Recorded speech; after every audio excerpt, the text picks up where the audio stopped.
नमस्कारम दोस्तों एक बात बिल्कुल सही बताना अपने दिल पर हाथ रख करके।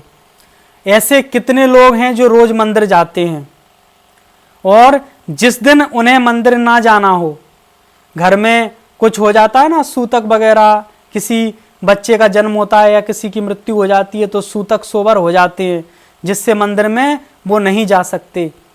तो जिस दिन उन्हें मंदिर ना जाना हो, उन्हें एक बड़ा खुलापन सा, एक बड़ा सुखद अनुभव होता है। ऐसे कितने लोग हैं।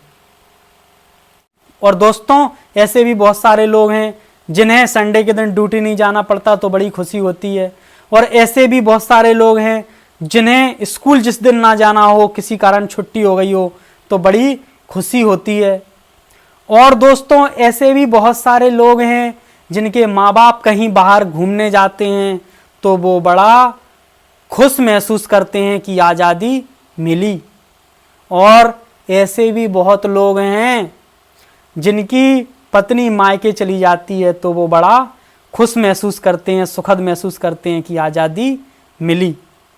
तो दोस्तों ये जो खुशी है वो क्या स्कूल ना जाने से मिल रही है, वो क्या मंदिर ना जाने से मिल रही है, वो क्या पत्नी के मायके चले जाने से मिल रही है? नहीं, वो इन सभी से नहीं मिल रही है। वो खुशी इसलिए मिल रही है कि हमें लगा कि कोई बंधन है जो कट गया। हम इसलिए खुश होते हैं, हमें लगता है कि कल कुछ नहीं करना। वो कुछ नहीं जो है वो हमें खुश कर देता है। और जब तक हम कुछ ना कुछ करते रहते हैं तब तक हम दुखी रहते हैं, चाहे वो पूजा करना ही क्यों ना हो। बंधन चाहे सोने की जंजीर के पड़े हों या लोहे की जंजीर के पड़े हों, बंधन दुख देता है। जब कुछ ऐसा होता है कि हमें अब 4 दिन भगवान की पूजा नहीं करनी है तो लगता है कि बड़े फ्री हैं।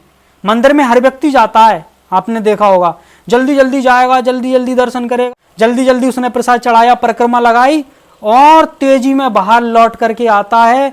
और जहां बैठ करके जूते पहनता है तब उसे बहुत खुशी मिलती है। जब वो जूता पहन रहा होता है आप तब उसके चेहरे को देखना, वो कितना रिलैक्स होता है।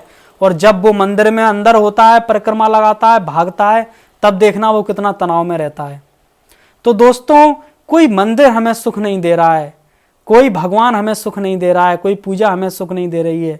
जो हमें सुख मिलता है वो मिलता है ठहराव में, उस अवस्था में जहां हमें कुछ नहीं करना होता।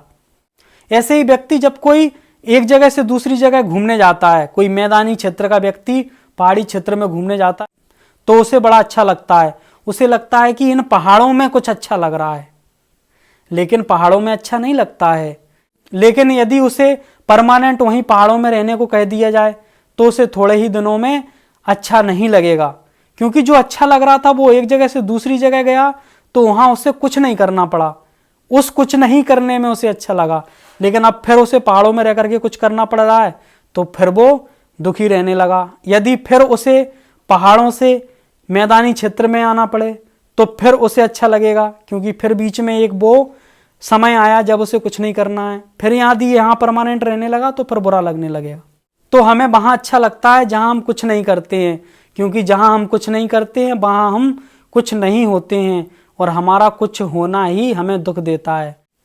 एक कवि ने कहा है कि काम सब जरूरी हैं, सब करते हैं, लेकिन जो कुछ नहीं करते वो गजब करते हैं। तो दोस्तों यदि हमें उस सुख को ढूंढना है तो छोटी छोटी बातों से हमें सीखना होगा कि वो खुशी मिलती कहाँ से है। वो कहीं बाहर से नहीं आती, वो हमारे भीतर से ही प्रकट होती है। लेकिन वो कब होती है, किन कारणों से होती है, उन कारणों को हमें समझना होगा, वरना हम जिस भगवान की पूजा कर रहे हैं वो भी हमारे दुख का कारण बन जाएगा।